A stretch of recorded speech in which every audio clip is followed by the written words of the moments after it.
Hey everyone, I am here doing a review on Ninjago episode 57, Enkrypted.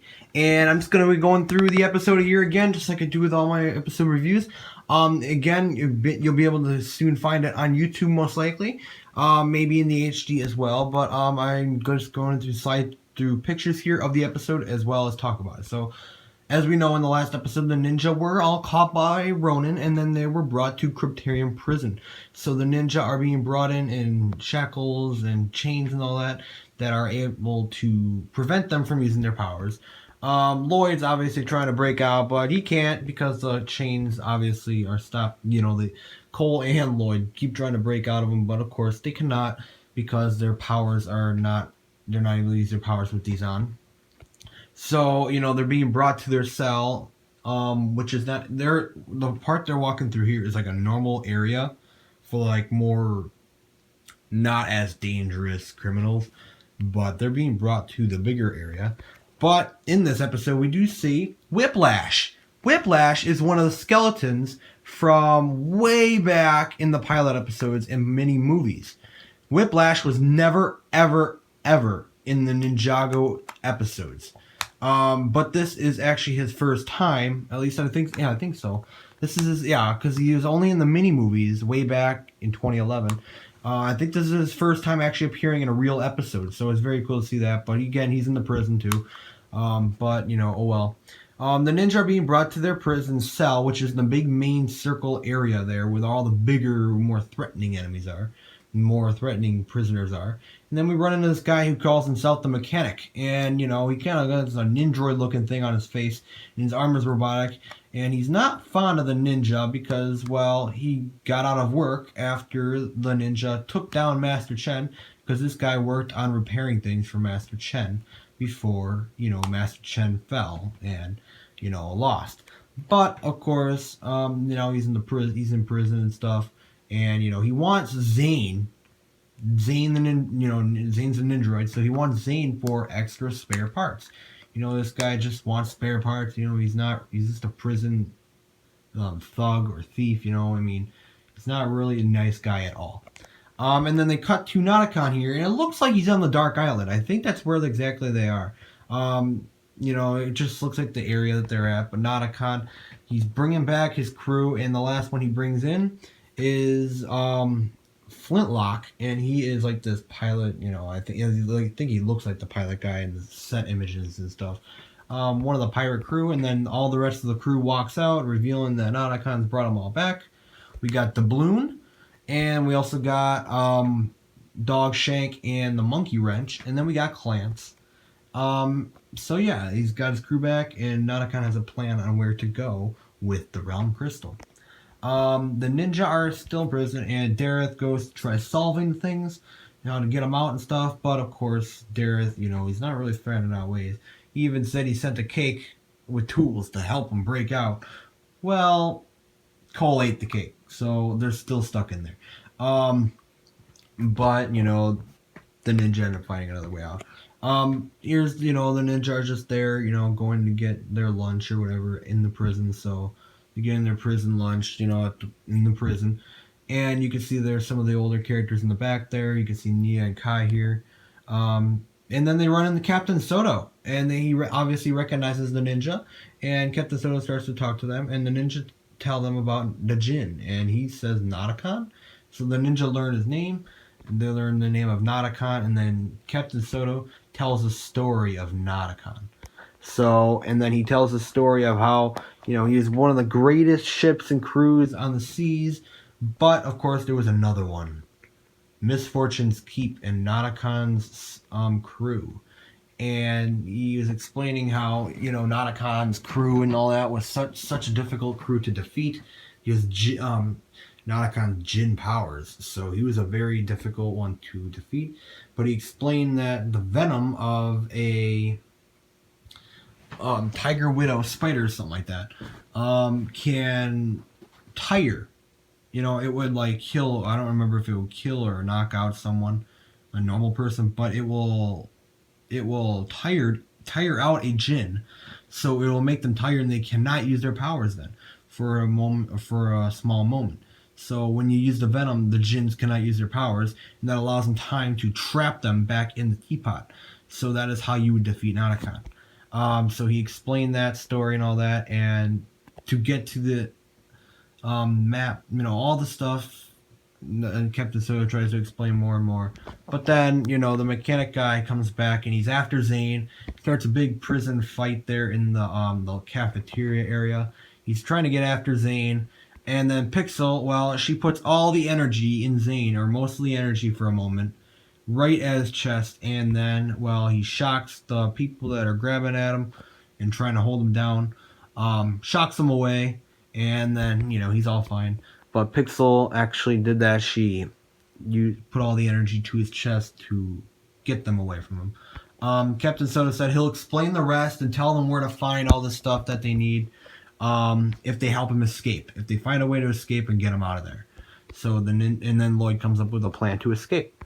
And then Nadakan and his crew are now back at their Misfortunes Keep ship. And it looks like they're still at the Dark Island. Again, I'm not sure if it is or not, but it kind of looks like it. But, and then Nadakan says he has an area. He wants a place that he wants to show his crew. His home. So he wants to show them his home of Jinjago. It's kind of a cheesy name, but Jinjago is the name of the realm Nadakan is from. So, yes, another realm we're about to see. And then they go to it, and then when they go there, they see Jinjago is crumbling, and it is falling apart. The realm is being basically destroyed. It's going away. And the reason for that is explained by Nadakan's father, which is the king of Djinjago. And he explains that the realm is falling apart because the sister realm, or something like that, of Jinjago is the cursed realm. And when the cursed realm died, or got destroyed, Jinjago falls along with it. So Jinjago felt the effects of it, or something like that, is also feeling it, and then falls apart with the fall of the cursed realm.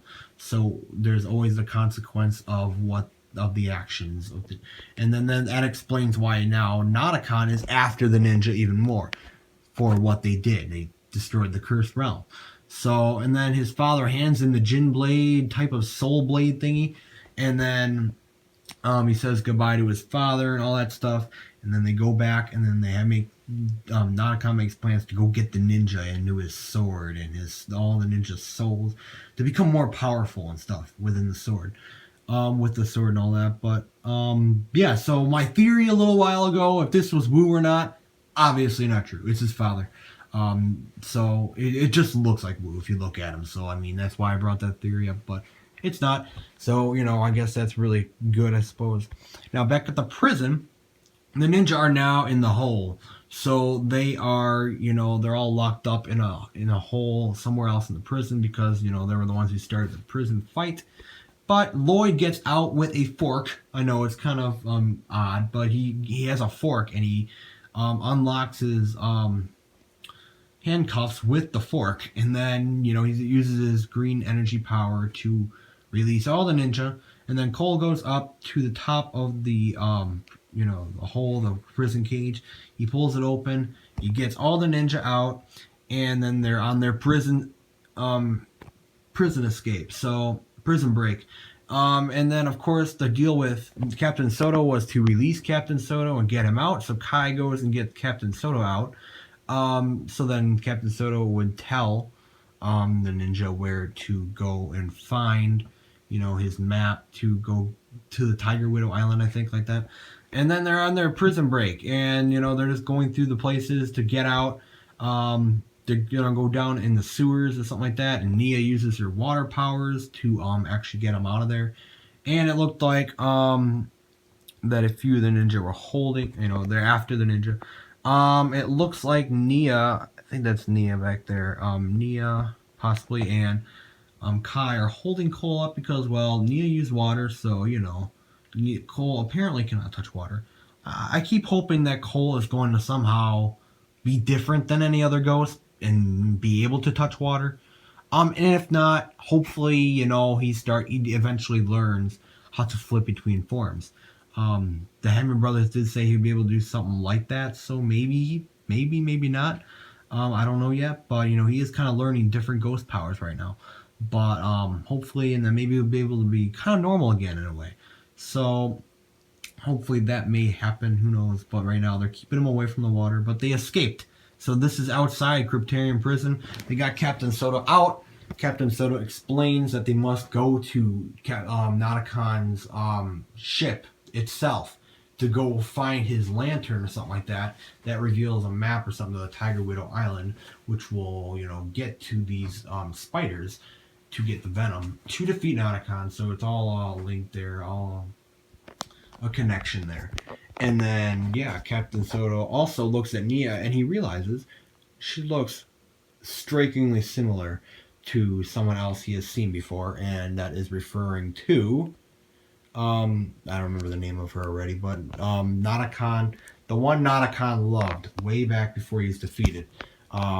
If you could see, on the left is Nia in the Prison Break newspaper, and then on the right is Nadakan's picture of the one he loved way back.